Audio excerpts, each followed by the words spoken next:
Hey, what's up, guys? Happy Thursday. It is April 8th. Today's video is going to be super short, okay? I've had a few questions in class, so I know there's probably other questions out there, but people are looking at the IB assessment and they're seeing the language that's used and they're letting that make them feel like they don't know as much as they actually do. Okay? When I say geoscience processes, we are literally talking about the earth moving or the earth changing. Okay? So that word geoscience processes, that's a term, that's a phrase that you guys can use to say the earth moving, right? Like when we're saying there's geoscience processes, we're just talking about plate tectonics, weathering, and erosion. Okay, so I don't want that to confuse anybody. Okay, the way we are supposed to have this standard mastered is that we are understanding geoscience processes. So you guys know geoscience processes are weathering, erosion, plate tectonics. That phrase, don't let that discourage you. Okay, so real quick, I just wanted to look at a picture of the Grand Canyon. Okay, we could take a look at this. This picture right here is really cool as well. For the IB assessment, explaining how the Grand Canyon is created would be 2/3 of that assessment. Okay, the Grand Canyon is a product of millions of years of weathering and erosion. Okay, the Grand Canyon was not a tectonic plate that pulled apart. That's not what's happening there, right? This was a perfect example of the drastic changes of land that water can have. Okay, the desert down there, the Grand Canyon area was flat, just like the surrounding area, but there was water running through, right? And what we've learned this week is in erosion, or water causes erosion by picking up small pieces of dirt and moving them downstream, right? We could also learn about deposition, but that wasn't something that we were supposed to learn this year, so we're going to hold off on that.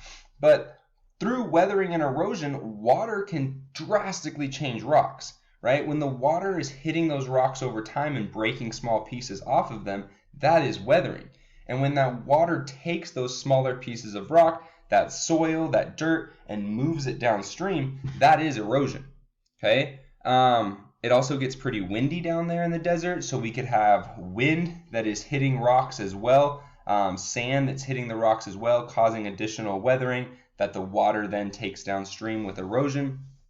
But the Grand Canyon is weathering and erosion, and it's an amazing, incredible thing because that canyon is massive, right?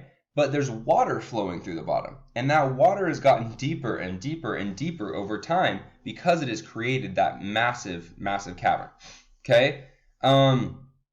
And then the last little bit was just plate tectonics, and we did a lot about that for a couple weeks. I know it takes us a little bit back to before spring break, but think about the pudding lab, right? With convergent boundaries, the plates are pushing together and they're making mountains, okay? With divergent boundaries, they're pulling apart and they're making valleys.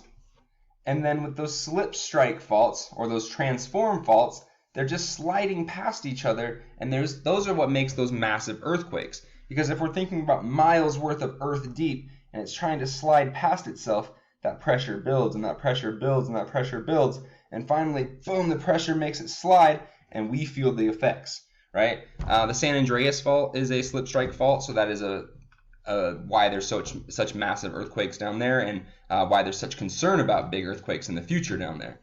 In like Los Angeles Bay Area.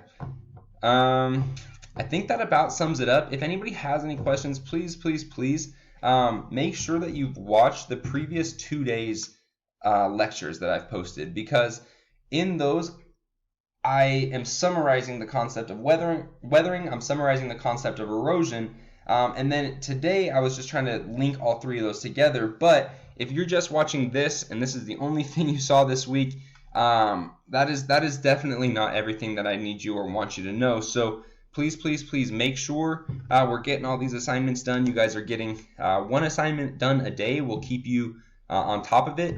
And then on that Monday, if you're doing 2 assignments on that first day, you're going to be ahead the whole week. So please if there's anything I can do to help make the assignments easier, get you guys going a little bit better, please let me know. But I am happy to say I'm seeing great numbers in the participation, so hopefully we're all starting to finally get in the swing of it, which is great to hear. So let me know if you guys need any help, and have a great day. See ya.